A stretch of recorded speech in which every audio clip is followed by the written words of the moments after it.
But we begin tonight with the horrible tragedy in New Zealand and a sad yet unsurprising rush to assign blame. Now, as you no doubt know by now, at least 49 Muslims were gunned down during Friday prayer in an evil act carried out by a lunatic whose name and missive will not be discussed on this show. We're not going to show his face. We're not going to use his name because that's exactly what these people want. Earlier today, President Trump spoke about this heinous act on Twitter and in the Oval Office. These sacred places of worship were turned into scenes of evil killing. You've all been seeing what went on. It's a horrible, horrible thing.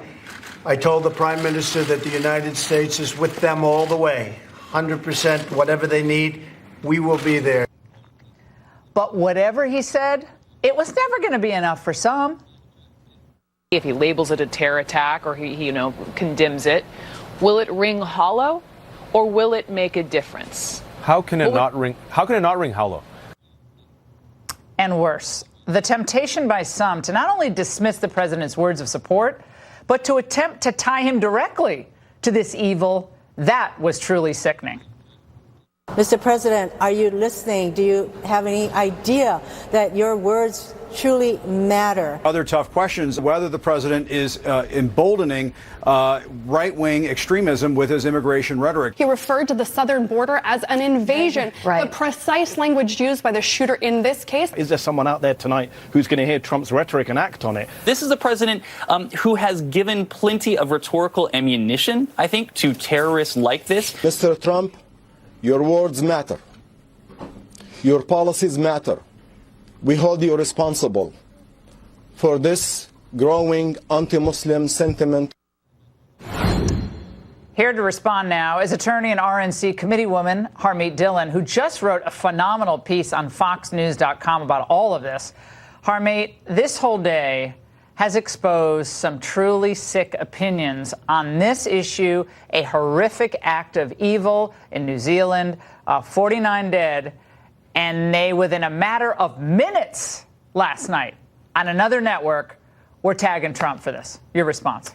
Absolutely, Laura. It's become a Pavlovian response in the media on the left and, the mainstream media to blame the president for anything. I almost expect if Dana Bash heard in her ear that, what's that? Are aliens attacking the United States or attacking the earth? That she would say, and this is related to Trump's foreign policy. So, I mean, they have a knee-jerk reaction to that. But that's corrosive, and their words matter, Laura. We hear them blaming the president for his words. It's this reflexive blame and not looking at what the real problem is that I think is at the heart of what's going on here. And we've become so divided, and the media is not helping bring us together and helping with understanding, but rather tearing us apart, which, by the way, is exactly what this terrorist wanted in this situation. His manifesto was seeded with references to cultural issues and cultural disputes and naming the president and people who support him. And so they took the bait, and they are doing exactly what the terrorist wanted. And Kirsten Powers over at CNN was especially in my view, off the mark. And I'll leave it at that since it's a Friday during Lent, but let's watch. I mean, he does understand what he's doing. He does understand when he says these things that these people are energized, and he chooses to not stop. He chooses to not condemn them. He chooses to not go out of his way to identify this threat in this country, which is a large threat, which is white nationalism. So Donald Trump is actually endeavoring to inspire white nationalists, knows he's doing it, and keeps doing it, Harmeet. That's the level of media discernment and careful thought and thinking. It's demagoguery. There's no other word for it. I mean, Laura, in my piece, I pointed out that 2 major attacks happened on U.S. soil against people of faith in Charleston against Christians and in Wisconsin against the Sikh community while President Obama was a president. Nobody blamed Obama for that, and they shouldn't. It's not the president's fault if we have haters, if we have disintegration of fellowship in our society, and we have a lot of troubled people doing these types of things. We need to confront the root causes and not just look at convenient targets. So I think they're really doing a big disservice to the president, obviously, the president's supporters.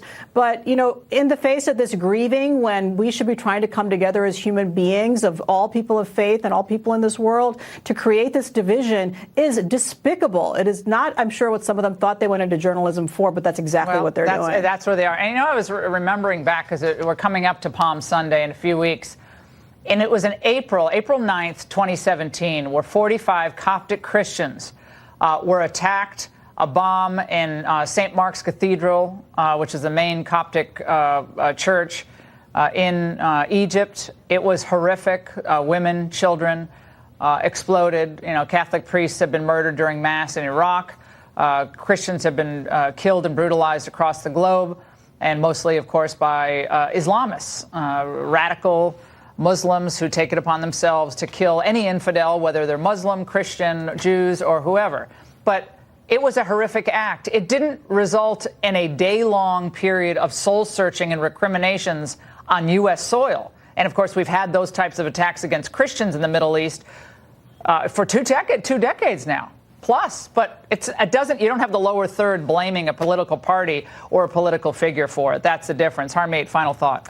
Yeah, I mean, this is Trump derangement syndrome writ large, both? and while it is dumb, and we roll our eyes at it most days, on a day when so many people lost their lives, and we have these types of cultural divisions, and the terrorist wanted this, to see our American journalist doing exactly what he wanted is really disappointing. And I hope some of them move past their initial hysteria and their initial reactions and try to look at what happened here and bring us all closer together and not look for convenient scapegoats. No, and everyone should read Harmeet's piece. I tweeted it out, so just follow me on Twitter at Ingraham. You can follow Harmeet Dhillon on Twitter and read it as well, but it's on foxnews.com.